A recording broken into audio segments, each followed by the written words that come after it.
Amis téléspectateurs, bandiraɓe musidɓe tedduɓe yeeyoɓe ayaw Piindi TV ɗo mbawɗon wonde nder dunde Baba Adama fa tabarakallahu en garti e bawɗe Allah addandere nde fulɓeɓe ko hesɗi pul ngam ɓamtare pele yaɓɓande ngal ɗo leñol walla ganda ko hirande ngol leñol fa tabarakallahu en mbaadi kuptidinde eɗen jaade debbo mo Agnam Liduɓe la grande sœur to wonno noon o fuɗɗimi weltade par ce que mi arti e neɗɗo mo yiɗi o fa tabarakallahu Sali Dia calminawaji bandiraɓe vite fait. A salmitama juura Moussa Mignam a ñaganama le moƴƴere en calmini dendagal yeɓiyankoɓe Piindi TV to goni partout dans le monde woni mbiɗani somi joddima ma ko bellamma tan ko gonga Seydi Niang tan min mboɗitma mi hortina tan waɗani ɗum haalinandi ɗum c'est réciproque wona caméra ji kubbi o eɗen paye kikiɗe walla jamma mawɗo jamma mo ganduɗa ko mbiyata histoire ɗina ko binde. C'est une première au Sénégal, c'est une première dans la communauté Alpulaar. Initiative mo ƴettuɗa ngam hirande leñol sabu ene sohla innovation koɓe mbiyata 109 ene sohli ƴiƴam kesam ko ƴiƴam kesam no mbattuɗa ngam wadde galvanisé e ndeɗo hirde wondude gorko mo wode bere makkaji diri kenke sawan jumman woni Djiby Sall guinnira ɗum kadi Elage Abou Ndiaye ko taw ko to Hibiscus VIP en face canal 4 e nder point E takko maison de la douane holno gommijo ardema o initiative hade men narande e ko holko tabbi jammo d'abord. Allah jarama Moussa Mignam en jetti Allah kadi en jettima ardiɓe galle ɓe en jetti kaw meɗen sehil men directeur men général Kaba Samba Diop par ce que ɗum ɗo fof ko kanko jaaɓi ɗum kadi so tawi en jooɗimo ɗo eɗen kaala ewa gotan e kala hande kala ko mbawɗen ƴettude e ko fate e banggue rendo ngo caggal Allah lennulaɗo mum ko kanko e tawno haal puɗi ɓen kewi wiide so tawi linggu yari karaw yettu Allah yetta lawƴoɓe kore wadde en calminimo en calmini ɗon dendagal personnel Piindi e dendagal yeɓiyanko Piindi to goni partout dans le monde e yiyande nde de koko wiyete ko tan so tawi Allah waddi yimɓe eɓe jewtida kadi kamɓe ndendi génération kamɓe nandi yidde woni ɗum enen fof ko milieu he gonɗen par ce que wiyama milieu média ma wiya yimyankoɓe ma enen fof hay goto men wawa yaade gaga goɗɗo donc mboɗo jogui funéram général Pakkoleñol mo ganduɗa kañumne ene jeeya e ferɓe joom PK7 ene jeeya e ferɓe e rap PULAAR mon fof ne andi hakkude amen emin jewta ko heewi ko ganduɗa kadi min ɓooyi kadi waddude organisé gueɗe kewɗe ne jeehin ɗo kadi hay 6S taw kadi ene wonduno e concert makko min tambal waɗanno hon défilé Allah waɗi e nder jewta amen emin jewta ha addani min miijo mbimi ƴeewimi ƴewtidima en tawi ɗo e nder Dakar leƴƴi goɗɗi ɗi fof ene jogui ɗo jontata dentata way jogui ɗo dentata kala yontere walla kala balɗe 15 walla kala lewru lawol gotol lewru he ha heddi fulɓe min pourquoi pas par ce que mon fo andi so wiyama yontaɓe ko enen keedi hen yeeso ko Allah waɗani en ɗum wona pour ken furɓe enen mbaɗa vanté o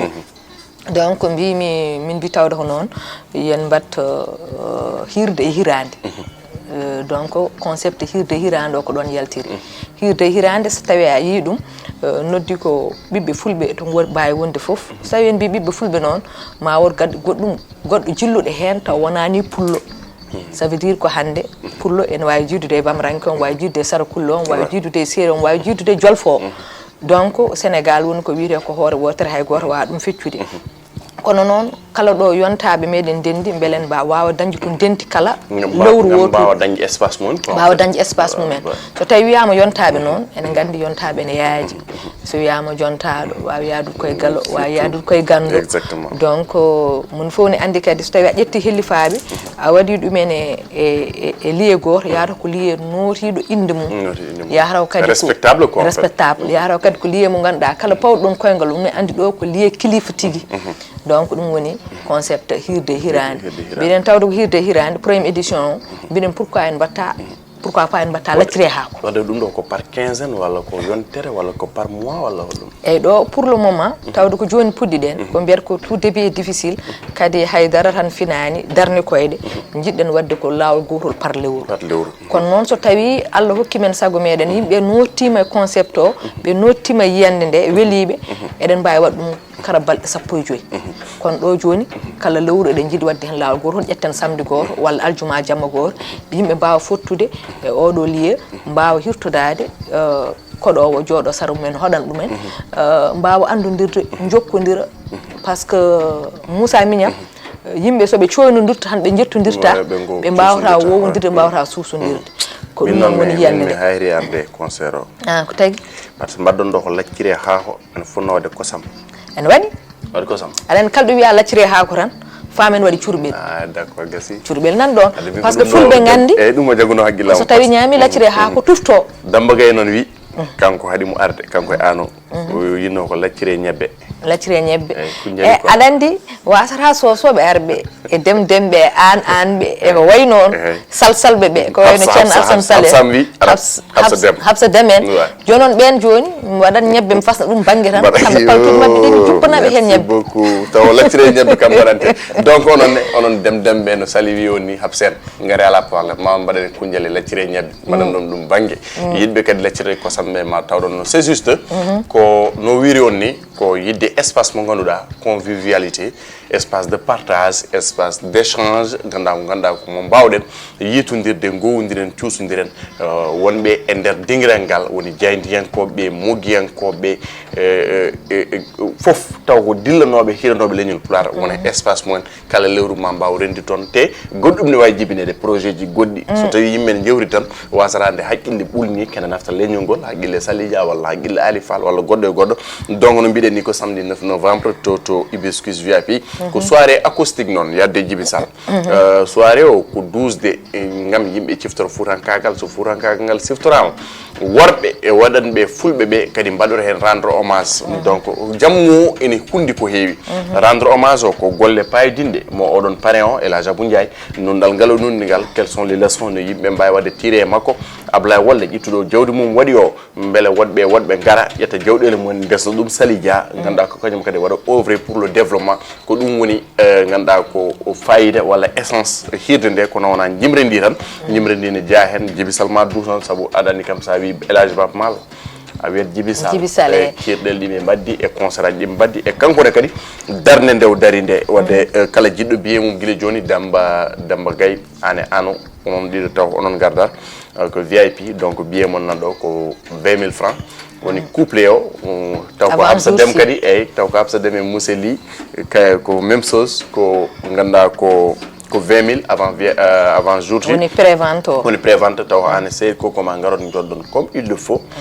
salon nena waɗa climatisé ene waɗi lumière kadi aussi c'est pas wona endroit mo ganduɗa baɗɗo rep jafoɗon e konngol ngol endroit mo gonɗa aɗa wawi arde en toute tranquillité aɗa wawi arde taw ganduɗa ko ala majjere so gasi kadi taw aɗa wawi dañde ko ɗon e ɗon ko nawruma walla aɗa daña ɗon no kotirɗa taw sans probléme no gardunɗa ni noon kotirta e dow jaam inchallahu rabbi ya la sécurité garantie mbiɗen ko asset kono haade mi faade seconde question Sali mawɓe men gendiyankoɓe men saabu o sa inniri Elage Abou Ndiaye Jamma aɗen jeyniyankoɓe notor mo wi jeyniyankoɓe noon e leñol Pulaar aw para hamme Amadou Ly caggal aw para Abou Samba Diop caggal hol darde mabɓe ko jogori wonde darde mabɓe nder jamma o e Moussa Mignam haɗomi arde ɗon seeɗa tan e artude ga e liyo jeeyi ɗum ko Amadou Fall kaw men mo ganduɗa kadi mon fof ne andimo hanko gandirɗam tan ko banggue hôtel aji restaurant uji machallah nde yiyande are meɗen nde so tawi en keɓano liyo en wawno sattude kono nde garɗen kalanɗemo tan o jaɓɓi concept o wi ɗum ɗo ma Agnès mbimi o wi ɗum ko enen liggorto hen o wi salo ko sal meɗen no gum jeddirɗen fof en mbaɗirat ɗum noon o wi l' essentiel ko yo fulɓe ɓe yoɓe mottito e concept o daro wadde je suis prête pour liggidade e ma hen wadde koye makko liggortoɗen hen taw kadi en wondi kadi e ballal Piindi TV par ce que eɗen gandi hande woni ko mbiɗen ko kala ɗo mbawɗen yaade ko mbawɗen wonde fof woni d'identité meɗen ko Piindi TV wadde noon yen paam ma Piindi TV kañumne ma ar daro hen darno muɗum no fotiri ni woni no mbiɗa ni caggal nde mbaɗɗen parane bandiraɗo gorko Abou Ndiaye Abou Ndiaye noon ko Abou Ndiaye mo Ablaye Walle Ndiaye Ablaye Walle Ndiaye walla wiye Ablaye Madina Gounas wadde so welama hande mbiyen Ablaye mo aduna allo fof Ablaye mo Afrique fof Ablaye mo Fouta kala walla Ablaye mo fulɓe kala par ce que en jii gueɗe ɗe waɗata e nder fulɓe fof guilay Fouta ha e Tamba ha e partout e Sénégal walla ni ha ɗo ha Mauritanie par ce que en jii on jeehi ha to waali jang tan oɗon nawa toon balle moɗon donc kankon ko bandiraɗo gorko mo ganduɗa gandodirɗen makko ko e nder teddungal e nder jaam jiirde e makko kadi komo jagguitande pulagu ngu kadi enen makko ndendi meccal ngal ko jani yangue kanko Elas Abou Ndiaye kanko ardi Dakar Média enen ken jaadi yankoɓe kono kadi eɗen mbawno rendude meccal ngal taw en gona musibɓe walla taw en gowani walla taw wowani en kono Allah waɗi ko bandiraɗo gorko hono makko en kadi ene keewe loñol he ɓe ganduɗa eɗen gandu ɗumen enen ɓatti ɗumen tawde kadi ko hunde nde ganduɗa eɗen jiiɗi wadde ɗum e kala lewru o yen paam kala jontaɗo leñol ngol yo famma wod jamma mo ganduɗa ko kañum teddinirte no Abou Ndiaye teddinira hande ni kono première édition o ƴettuɗen mo kanko Elas Abou Ndiaye ƴettirɗen ko pour kadi kone waddemo rendre hommage yidemo darde makko e jayndiyankagal ngal yidemo relation makko mo jogui meɗen enen jandiyankoɓe kala ko wawi kewnude o nodda men gaare dofte kam ɗum ko tinde haal premi noon mbi so tawi neɗɗo tinima tinmo o tintinama o tinima ɗum tagui enen duttuɗamo ngal ɗon teddugal wadde noon kala ko neɗɗo teddinirimo hande teddini ɗum ko Ablaye Walle par ce que kankone hande ko Ablaye Walle o tuttorto kadi hande caggal elle nulaɗo muɗum enen fof sen gandimo yamo ɓooyi wonde jandiyankagal konko Ablaye Walle tagui hande o anda ɗo anda e leñol ngol sabamde ƴettudemo waddamo koolaɗo muɗum itti fof fawi juuɗe makko kankone o wona koolguel ƴakke awdi o feeni ha feewi wadde noon so tawi en mbaɗimo parrainé jamma woni on mbiɗani ko jamma hilifaɓe ko jamma jandiyankoɓe en jeeya hen wadde noon hande so wiyama Abou Samba Diop mon fof ne andi hakkude muɗum Ablaye Walle mon fof ne andi hakkude mum Elas Abou Ndiaye so wiyama hande Hammeli mon fof ne andi hakkude makko e Ablaye Walle mon fof ne andi hakkude makko e Elas Abou Ndiaye wadde en mbi kam mbaɗam ɗum ɗo min goppatama jeeweɗa hen kadi concept men ɗum fof ɓe jabɓi ɗum ɓe belti hen ɓe mbi caggal nde ɓe jettima ma kirtu Hiraande mumen traditionnel par ce que mon fof ne andi so wiyama lacciri haako tan hay tawi woɗɓe ne jeeyi ɗum enen fulɓe kam eɗen jeeya ɓurɓe jeyde oɗo plat kadi plat mo ganduɗa kala ɗo mbawɗa yaade partout dans le monde ene jeeya plat ji meɗen ɗe ganduɗa kala nde dañƴa koɗo mo teddinɗa aɗa heewi defande ɗum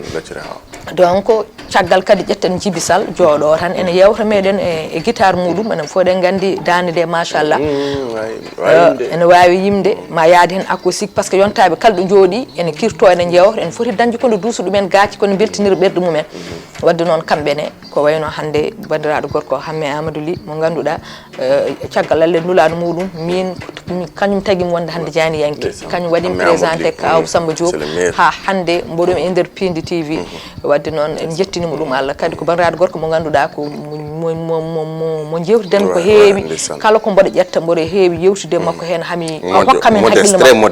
par ce que mbaɗa andi kala haqqille makko mo hokkimi ko haqqille moƴƴo ko ganduɗa ko naftorteɗo ka Abou Samba Diop ne haalum haalta mon fof andi ko douanier am ko directeur am ko kawam ko sihilam ko fof donc ɓe kolliri kamɓe koye mabɓe inchallah ñande muɗum maɓe ƴetta sino ko 15 minutes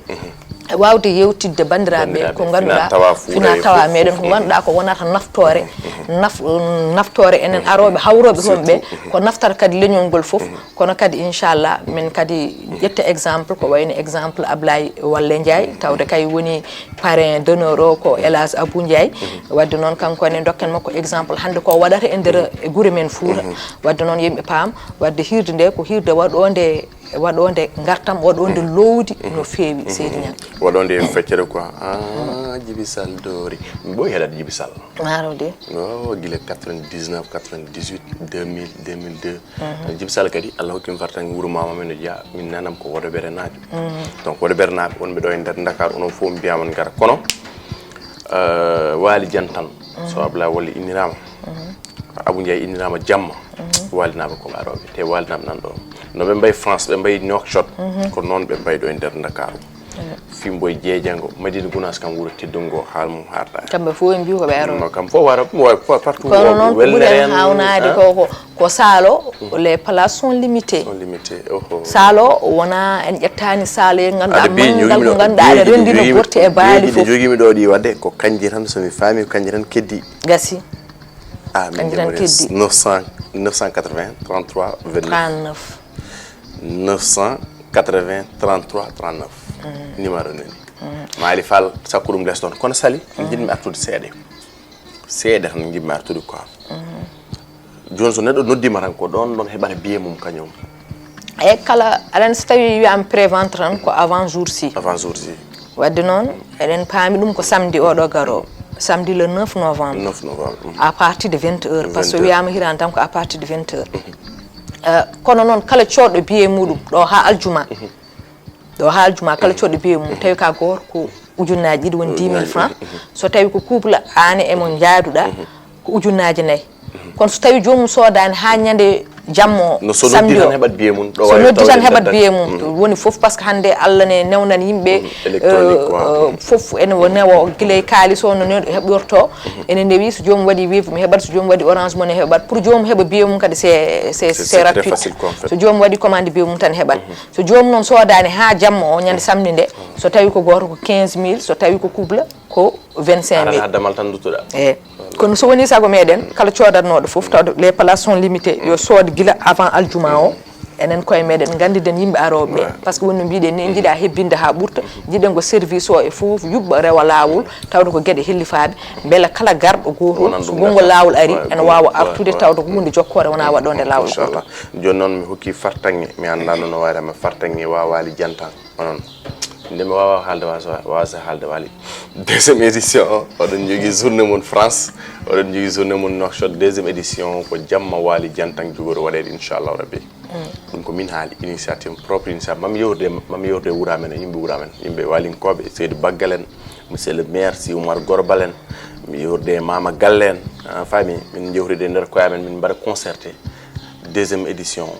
deuxième numéro taw ko minen walinkoɓe inchallah rabbi mo jeemin keɗi on ha kono no sifti noon ha ko wona ñewñew wona wuulo ha ko ha ko neɓe daye sibu Allah e nelaɗo mum Allah e nelaɗo mum sibu Allah e nelaɗo mum hay goto mon hono haltana oɗo jamma Damba Gaye Habsa Dem onon kala e mon taweteɗo France coupé biyeji mon garon jawni nodde so noddi Sali Dia on keɓat biye e oɗo numéro mo kokomi joni 980 33 39 so noddi Moussa Nia kadi e on keɓat biyeji mon ɗo mbawɗon tawede nder Dakar foof gam tawtorton oɗon jamma lawon fo won gueɗal ngal namɗon Sali en gara e namdal gongal namdal gongal woni holɗum concept o no arde mani e wurtinde furankagal finata mo e nder Dakaru itta kadi kokka ɗum jamma gorko mo gonda ko c'est il fait l'unanimité hay gor wira handan hen wona Madine Gounass naɓe wona Fouta ngo sabu ñanden ko Jolof min jeeyi e nder Yangya aɗa golle ɗe Abdoulaye Wolle Ndiaye waɗi toon golle paydinde so wiyama tan ɗum ɗo ko ɓiɗɗo Pula tan ko fierté ma o jeeye Mali o jeeye Burkina Faso kañum waɗi 100 et quelques forages nder Fouta ko gueɗal holno idée o ardema pa mbaɗa andi ko Ani Abou Ndiaye ko teddugal mawgal nan ɗon neɗɗo korsinɗoma neɗɗo kadi mo korsinɗa kañumne kadi meeɗa yaade ɗalma caggal ko en fait ko ardidma en andi haqillantagal ma e mbawka no mbawɗa ko debbo kono moteur gorko waɗa e mum kañum woni Sali Dia moteur gorko waɗa e makko ko woni yummum Mariam holno idée o ardi demo président eyyi idée o no ardi kam idée o ko idée mo denduɗen par ce que woni no mbimami ni yontaɓe ne keewe leñol ngol et tout donc ɓe gandudirɗen kadi ene keewe leñol ngol kono tawde kadi ko première édition kanko kadi ɗo gowimo mbimi pourquoi pas jeehen mbaɗenmo parrainé sen mbaɗimo parrainé donc première édition heddiɓe ɓen inchallah deuxième édition troisième édition tawde koko jokkata mbaɗe parrainé nde yontide kadi ko an ɗoftimi ene wonde e ma jumel Jalika jaaɗen nawanɗen mo tene nawanten mo lettre o nde en mbaɗani mo ni demande de parrainage en gartan gaddan ɗum ça veut dire ko enen makko ken gotum sabu ɗum neɗɗo saɗa yahata ko neɗɗo ma mo ganduɗa on ndenni fof mo gowɗa e saɗa yaha ma wowa wona gotum donc tawde toon ko galle men kankone ko mawni meɗen ko sehil men nawanɗen mo ndene o bettani men an hoore maɗa tawa o jaɓɓori en o bonnani jikka o jaɓɓori ɗum e beelamma et tout o wiyen kadi o jaɓi parrainage avec plaisir donc ko ɗum woni sababu mbaɗɗen mo parrainé kadi en jettiri ɗum Allah kadi en beltanima mum mais aussi eɗen jogui des invités d'honneur ɓe ganduɗa kadi ko les invités d'honneur de marque eyyi ko wayno hande Saydou Wouwo Sow en bandiraɗo gorko tedduɗo donc Madina Gounass najo ɓen fof ko invité ji d'honneur uji jeeya e Babo Nene Ba en ko invité ji d'honneur uji jeeya ko wayno hande ceerno Aliou Ka en ko invité ji d'honneur uji jeeya ko wayno ceerno Alassane Sall en ko invité ji d'honneur uji jeeya donc eɗen jogui les invités d'honneur ɓe ganduɗa ko marque ɓe ganduɗa so tawi gari kadi ma gaddor kadi yontaɓe hono mumen wadde yen paam jamma o ko jamma yontaɓe oɗo samedi ko do samedi inchallah o samedi won le 9 toto hibiscus le 9 hibiscus ouais joni bedo yonta fungina mele jammo odo hirde hirande la cire hawo belam wada mobilité manam so wadama do bele ene wadi so tawi jomu namdima Piindi TV délégation et fofo bele dama wadi déplacer ya guro mumen wala ko par exemple hande ko North Shore wala jango ko Nioro Bamako bele wada mobilité ko en fait ay ko dum woni yande nde sabu so wi'ama tan fulbe yo dentu wona fulbe tan Dakar naabe wala fulbe Sénégal naabe tan ko do gonde ne der Dakar ko do puddoten première édition meden mais pourquoi pas Hiirde Hiraande concept so jokki batten yaade ha États-Unis nawi dum ton tawen fulbe wonbe to wadde ko hunde de ganduda eden jidi wado continuité wona hunde de ganda ha dordo kadi kala joomen bayi wonde e sous raison woni gile malinabe hay murtanabe hay ginanabe partout kala to kadi joomen badi centre ji dum enen bela dum so tawi noddi men jokkondir men baden déplacer enen Piindi TV jehen ha ton badden mon Hiirde Hiraande badden mon spécial jammo ko en fait amantla zeli ko hayo Columbus tu vois fulben teron partout wade ce n'est que le début donc dole lingu ko ndiyam ngam yettinde anni o projet mo Saliya etio c'est vrai qu'il est l'initiatrice mais ko onon mbawi tigi wadum soutenir d'une façon ko gonda do yida yette do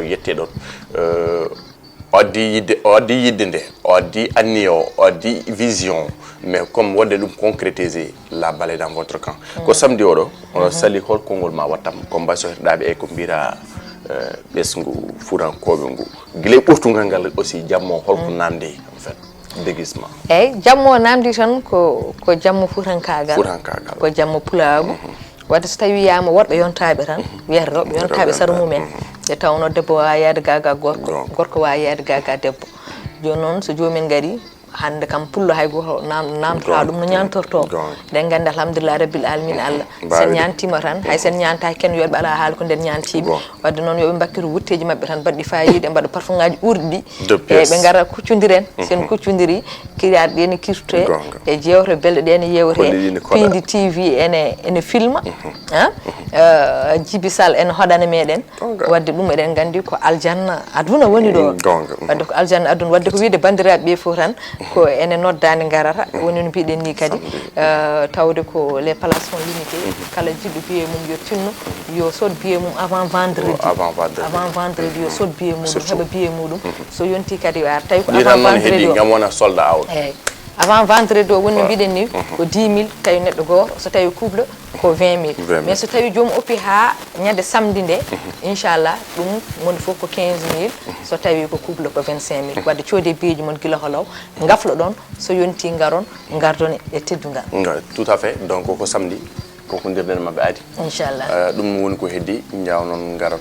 mon foni yidana hen sabu ko VIP onon VIP ni onon kedi wa France États-Unis Belgique et Espagne kaldo biddo pullo way tawede e der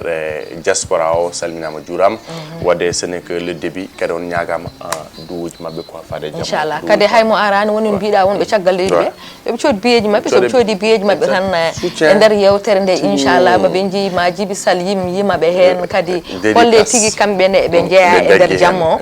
wadde non eden noddi bandirabe fof nde ngarata e kewal kadi salo e hoore mudum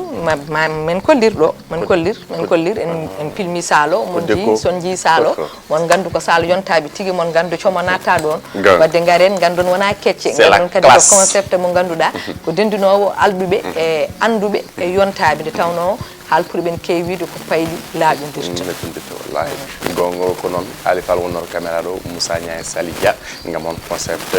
Hiirde Hiraande la tiré ha ko toti hibiscus VIP canal 4 en face de la maison de douane point E to won do wala samedi 9 novembre jidde bieji yo noddu men 980 33 39 ngam hebo heba ticket mum inchallah rabbi ko adi nen 77 980 33 39 jonno non o do sa eden ye VIP o ticket o taw ko couple o ala jogi 20000 francs taw ko ganda ko simple o ko 10000 francs CFA à l'heure où je vous parle. Donc vos tickets sont déjà disponibles ngam odon jamma kono les places sont limitées parce que da way non dum aw jang ko yebe ji ngasi à la commune Baye Sali on se donne rendez-vous inchallah samedi inchallah 9